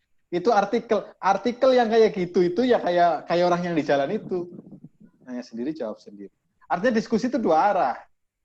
Dari sisi kita nanti dijawab oleh hasil riset sebelumnya. Begitu ya. Nah, itu nanti di pembahasan. Bagaimana menulis pembahasan itu juga agak ruwet lagi itu agak sedikit ruwet ya. Nah, gitu ya. Karena itu harus benar-benar dilatih menulis artikel. Karena ini kan Pak Sigit ini mata kuliahnya bagaimana menulis ilmiah kan ya? Apa judulnya? Mata kuliahnya? Menulis jurnal ilmiah ya. Penulisan dan publikasi ilmiah. Tuh, apalagi penulisan ada publikasinya itu. Kalau penulisan ilmiah doang nggak masalahnya ada publikasinya itu. Kalau publikasi kan harus mempublikasi apa yang kita tulis. Sebenarnya yang berat itu kata publikasi Bu Fitri ya. Coba kalau mata kuliahnya penulisan ilmiah, waduh saya enak itu. Yang penting ini kita ganti aja Pak. Ini. Teman-teman ya. Iya, cuma ada publikasi ilmiahnya itu, publikasinya itu. Nanti kalau menulis seru lah. Nanti kalau ketika menuliskan pembahasan itu seru nanti. Karena pembahasan itu adalah apa yang kita temukan dari sudut pandang saya begini.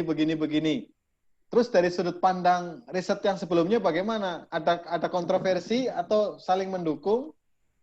Begitu nanti begitu. Ya, begitu. Jadi namanya diskusi. Diskusi kan 2 arah. Ini ngomong begini, oh dijawab begini. Oh ini ngomong begini, jawab begini. Jadi kalau nanti artikel Bapak Ibu masih satu arah, itu kayak yang di jalan-jalan itu Bapak Ibu ya. Ngomong sendiri. Nggak tahu ini bisa disangkal atau enggak. Nanti ada masanya ketika sampai diskusi. Karena kalau publikasi nanti harus ini juga. Arahkan ke riset yang sederhana Ibu Bapak ya. Arahkan ke riset sederhana dari judulnya. Jangan sampai nanti rewet lagi. Ngambil instrumen lagi. Terus eksperimentasi lagi. Ruwet itu perlu waktu. Yang sederhana saja. Misalkan ngambil datanya cuma cukup sehari. Kayak tadi kan ngasih soal saja ke siswa, setelah itu tinggal siswa diwawancarai, kenapa jawabannya begini, kenapa jawabannya begitu. Namanya nanti fenomenologi ya, fenomenologi atau studi kasus. Paling enak sih studi kasus. Ya, case study. Begitu ya. Oke, besok saya tunggu. Setelah itu saya coba baca-baca. Ya, baca-baca. Terus nanti ya, mungkin ada feedback dari saya. Pak Yana kayaknya ngantuk dari tadi ya Pak Yana ya. Pak Yana dari mana ini? Dari tadi Pak. Iya dari tadi di Zoom ya Pak ya. Oh iya. Pak Yana tinggal di mana Pak Yana? Kalau tinggal di Ciledug Pak. Ciledug. Kayak Pak Febri dong, nyantai itu kayaknya kan. Mas Febri. Pak Abdul Mukhlis juga dari tadi kayaknya nyantai Pak Abdul Mukhlis ya. Kayaknya mau ada pengajian Pak Abdul Mukhlis ya. Oke. Gimana Pak? Pak nanya dong Pak. Oh ya silahkan, Ibu Erna, monggo Bu Erna. Saya tadi masih ngambang ya Pak ya. Kalau dari terakhir Bapak bicara itu yang gampang-gampang. Jadi intinya kita mau cari masalah itu adalah teknik pembelajarannya yang mau kita bahas, atau medianya, ataukah materinya Pak. Itu saja Pak barangkali yang mau saya tanyakan. Makasih. Bisa kalau ke teknik modelnya kan kita harus menerapkan tuh. Harus ada eksperimentasi menerapkan misalkan. Artinya perlu waktu. Bisa jadi gini misalkan. Kalau media boleh misalkan gini Bapak Ibu. Misalkan ada kajian terkait tentang resiliensi misalkan. Ada kajian terkait resiliensi. Bagaimana ketahan malangan siswa menghadapi pembelajaran daring. Pembelajaran daring kan benar-benar menguras tenaga kan, baik gurunya maupun ke siswanya. Itu bisa jadi dua riset tuh. Mau ngeriset ke siswanya atau mau riset ke gurunya. Misalkan resiliensi matematik guru dalam menyiapkan pembelajaran daring. Wah, itu kan artinya ke gurunya tuh. Bapak Ibu Erni buat angket, ya, sebar ke guru-guru, nanti hasilnya dianalisis. Artinya ketahan malangan guru matematik dalam menghadapi pembelajaran daring. Atau ke siswanya. Resiliensi siswa, resiliensi matematik siswa dalam proses pembelajaran daring. Nanti Ibu Erna tinggal baca resiliensi itu apa gitu ya. Gitu. Atau misalkan terkait math anxiety. Math anxiety itu apa? Kecemasan matematik. Pembelajaran daring kan aduh cemas begitu ya. Apalagi kalau sinyalnya jelek gitu kan, nanti keluar masuk Zoom, nanti dianggapnya gurunya ini, wah ini mah nggak dicatat, nggak hadir. Itu kan cemas tuh. Boleh misalkan. Kecemasan matematik siswa dalam proses pembelajaran daring di era COVID-19. Misalkan begitu kan. Itu kan tinggal menyebar angket tuh. Kan nanti ada angket-angketnya gitu ya. Nanti setelah data ada, boleh wawancara sedikit untuk menggali lebih dalam begitu ya. Kan selesai Bu, enak ya Bu ya. Daripada misalkan penerapan model pembelajaran A pada pembelajaran daring. Bapak Ibu harus membuat RPP-nya. Oh iya. Ya kan, harus setelah membuat RPP-nya dieksperimentasikan, diajar, ada kelas eksperimen, ada kelas kontrol. Wah, itu kan lama sekali. Oh iya Pak. Maksudnya begitu, Bu. Jadi sederhana dalam artian itu cepat untuk mengambil data. Ya. Data. Jadi baik, Pak. Bisa ke siswanya atau bisa ke guru-gurunya. Kalau Bu Erna misalkan di MGMP kan sering ngumpul-ngumpul kan gampang tuh untuk mengumpulkan, punya komunitas lah, komunitas guru-guru kan gampang. Mohon maaf saya ada ini dong, minta tolong diisi ya. Ini saya ada riset kecil-kecilan gitu ya. Mohon diisi dengan sejujur-jujurnya begitu ya. Nah, nanti pertanyaan-pertanyaannya menggunakan Google Form, gitu kan?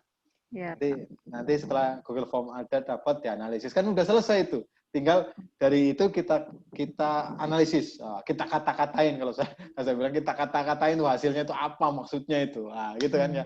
Nanti kalau perlu, kayaknya saya belum mantap nih, udah ambil saja satu guru untuk mengkonfirmasi, mewawancarai. Bu, kemarin Ibu ketika ditanya ini jawabannya begini, masa sih Bu, bener nggak Bu? Coba bisa diterangkan lagi Bu, misalkan gitu. Nanti kan diterangkan, oh maksudnya begini, itu lumayan diambil data. Daripada kita harus eksperimentasi, ya, terus harus apa namanya? Harus bikin RPP segala macam, analisis lagi, nanti bikin instrumennya lagi, terus ada kelas kontrol, belum lagi uji coba nanti, itu kan lama. Maksud saya dalam arti sederhana tuh begitu, ya sederhana. Atau mau kualitatif, case study. Saya punya soal yang lagi marah kan AKM tuh apa? Iya. Apa tuh AKM? Assessment kriteria minimal. Keputusan minimal apa kriteria minimal? Kriteria minimal kompetensi, nasional. Pak. Ya kan? Asesmen kompetensi nasional. Ya kan? KN ya, nasional. Coba Ibu Bapak buat instrumen AKM, kemudian diteskan ke siswa. Kira-kira bagaimana tuh hasilnya? Setelah itu hasilnya dapat, coba ini kan ada yang bisa, ada yang enggak. Yang bisa saya wawancarai. Kenapa kamu bisa ini mengerjakan ini?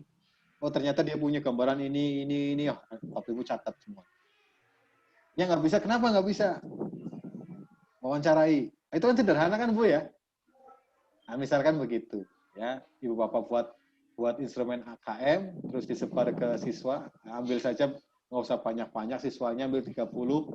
Nanti rata-ratanya seperti apa, dari rata-rata itu kan ada yang tuntas, ada yang enggak, nanti yang tuntas kita wawancarai, yang enggak kita wawancarai, nanti kita bandingkan. Udah selesai riset. Gitu ya Bu Erna, maksudnya seperti itu Bu. Ya. Iya Pak, siap Pak. Atau Bapak Ibu sudah pernah melakukan, sudah ada data yang diambil, tapi belum tahu nih teorinya dari mana, ininya dari mana, itu juga boleh, artinya sudah dilakukan, tinggal kita mencari teorinya, mencari metodologinya. Maksudnya kemarin yang saya lakukan tuh cocoknya sama metode apa sih? Oh ini ternyata cocok nih. Baru itu juga boleh, artinya yang tidak memerlukan waktu lama lah. Ya, yang tidak memerlukan waktu lama, artinya kan supaya satu semester ini bisa publikasi. Karena artikel itu bukan kayak tesis ya, kalau tesis kan komprehensif. Kalau artikel kan bagian kecilnya aja dari tesis juga bisa saya publish, ya. Bagian kecilnya sudah publish. Taruhlah misalkan kayak saya disertasi kemarin tuh sudah saya publish jadi 1, 2, 3, setidaknya 5 artikel satu disertasi. Begitu ya, Ibu Bapak ya. Nanti tesis Ibu Bapak juga bisa. Misalkan tesis Ibu Bapak nanti dipublish menjadi 4 artikel, 5 artikel ya bisa-bisa saja. Karena ini kan luarannya nanti publikasi, tidak mendetail kayak tesis. Nanti tesis harus instrumennya harus diuji coba, instrumennya harus ini. Ini kan namanya riset kecil aja. Yang penting nanti bisa publish. Begitu ya Ibu Bapak gambarannya, Nji? Iya Pak. Oke, mudah-mudahan ya besok ditunggu. Jadi nanti berapa Pak batasnya Pak? Ya sampai jam berapa? Jam berapa Pak? Pak Yuka maunya jam berapa? Yang teman-teman gimana? Nah, itu silakan disepakati lah ya. Jam 12 lah harus dikumpul, harus di WA-kan saya ya. Iya Pak. Ya, harus di WA-kan ke saya. Supaya nanti setelah saya edit mungkin ya hari Minggunya atau hari Seninnya nanti bisa. Nih, nanti Bapak Ibu langsung go tuh. Wah, go. Semangat ya, harus nulis. Nanti saya tanya tuh tiap minggunya, gimana progresnya? Gitu. Biasanya nanti banyak yang nggak masuk tuh. Ya. Karena saya tanya progresnya nanti. Nah, kalau dari pengalaman biasanya, aduh Pak, saya tinggal segini Pak. Ya udah nanti ditambahin gitu ya. Nanti ditambahkan. Nggak apa-apa Ibu Bapak, yang penting ada progres ya. Jangan sampai nanti dari setiap minggunya itu tidak ada progres. Karena nanti Ibu Bapak kan nanti mengembangkan instrumen juga, misalkan ya, mengembangkan instrumen. Gitu ya. Baik. Ada yang perlu ditanyakan lagi Ibu Bapak? Sudah pukul 9. Ada lagi? Pak Dedi? Pak Dedi kayaknya kayaknya ngelamun malah Pak Dedi ini. ngelamun Pak Dokter. Ya, jangan lagi renung. Mantap Pak. Ya, Pak Dedi ya. Oke. Pak Dedi. Bu Mutia. Bu Mutia kemarin satu angkatan sama Pak Habibie. Bukan. Trisna Roy. Paraden. Enggak, Paraden. Itu mah Pak Dani yang barengan. Pak Dwi Sukma Fajar. Pak Dani yang barengan. Pak Dani ya? Pak Dani bareng ya? Pak Dwi Sukma Fajar? Iya, barengan Pak Dani. Iya, bareng Pak saya juga, Pak. Pantai sama ya? Pak Dwi. Iya, Pak Raden. Nggak kelihatan di sini? Pak Dwi. Ini Pak mengundurkan diri ya, Pak ya? Waduh, mengundurkan diri. Kan ketua kelasnya Pak Dwi, Pak. Iya, Pak Dwi. Pak Dwi ya? Ketua kelasnya sebenarnya Pak Dwi. Saya dijorokin aja sama teman-teman. Ah, iya. Oh iya, kemarin kan ada Pak Raden Dwi Sukma Fajar gitu ya. Benar. Ya pokoknya ya mudah-mudahan nggak ada. Inilah ya, semangat terus Bapak. Saya pengennya sih pandemi ini selesai jadi kita bisa di kelas tatap muka itu lebih enak lagi itu diskusinya. Nanti suruh maju gitu ya, nanti suruh menerangkan, suruh ada gagasan. Karena biasanya ketika saya di kelas itu lebih enak, biasanya ada gagasan-gagasan baru, yang lainnya ada gagasan. Gitu ya. Kalau ini kan biasanya terbatas ya, terbatas. Gitu. Ya mudah-mudahan lah semester besok kita sudah bisa tatap muka. Semester besok paling tidak. Kalau dari Wacananya gitu, Pak. Wacananya kan sudah dari itu kan Pak Menteri, Mas Menteri sudah ini kan. Iya, Pak. Semester besok sudah bisa bertatap muka meskipun dengan aturan-aturan tertentu gitu ya, dengan aturan-aturan.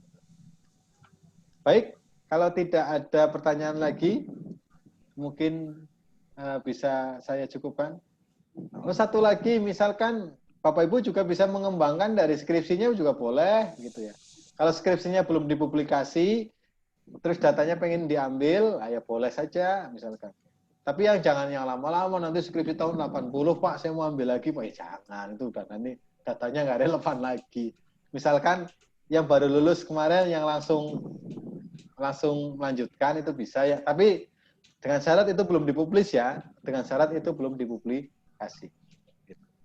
Nah, kalau untuk Bu Fitri kan dulu publikasinya kan murni. Kalau murni kan risetnya itu tipis tapi mengenal banget, membuktikan rumus, membuktikan apa kan? Iya, kajian literatur, Pak. Literatur. Sekarang literatur review untuk jurnal kayaknya tidak diperkenankan, Bu. Kalau untuk sekarang. Kalau dulu masih, kecuali memang kayak sejarah, kayak gitu-gitulah. Itu pun juga harus ada metodologinya itu. Nah, kalau dulu masih boleh tuh kajian literatur, masih boleh. Kalau sekarang sudah tidak diperkenankan. Ya, apalagi ini bocoran Bu, Bapak Ibu, PPG sekarang harus ada portofolio. Meskipun PPG ada portofolionya dinilai juga. Ya, jadi Bapak Ibu. Jurnal juga, Pak. Iya, ada jurnal, ada apa saja. Itu dinilai. Kalau dulu kan PLPG pertama hanya portofolio. Terus diganti PLPG 10 hari. Itu kan hanya pelatihan saja. Terus diganti PPG dengan waktu tertentu. Itu juga hanya taruhlah pembelajaran saja. Nah, sekarang muncul lagi portofolio. PPG itu ada portofolionya. Meskipun itu persentasenya nggak gede, cuma 10% atau berapa. Tapi ada portofolionya. Jadi Ibu harus mengumpulkan tuh sertifikat pelatihan, berapa CP. Nah, karena itu harus ada. Kalau nggak ada nanti gagal itu. Harus ada. Meskipun kecil, artinya meskipun 10% kalau tidak salah ya, untuk portofolio itu dari penilaian, tapi harus ada. Ya harus ada. Jadi Bapak Ibu kalau ada ngikut webinar yang belum sertifikasi ya, itu dikumpulin tuh dari sekarang. Nah, termasuk publikasi artikel ilmiah ini juga dinilai ya. Mudah-mudahan nanti kalau yang belum PPG ya, ketika nanti menghadapi PPG sudah siap. Ya, sudah siap dengan itu. Baik. Kalau tidak ada yang perlu didiskusikan lagi, kita cukupkan ya Ibu Bapak ya.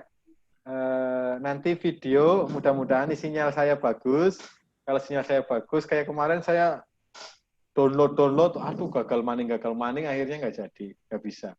Mudah-mudahan ini bisa di-download, nanti bisa langsung saya share ke Ibu Bapak, supaya mungkin menjadi, kalau yang belum paham bisa dibuka lagi videonya. Itu ya Ibu Bapak ya. Ya, Baik. Pak, terima kasih Pak. Ya sama-sama, kurang lebihnya mohon maaf atas kekurangannya. Bila bisa berhak, Assalamualaikum warahmatullahi wabarakatuh. Waalaikumsalam warahmatullahi wabarakatuh. Terima kasih Pak. Terima kasih Pak. Istirahat, beristirahat Ibu Bapak ya. Jaga kesehatan. Terima kasih Pak. Assalamualaikum. Assalamualaikum.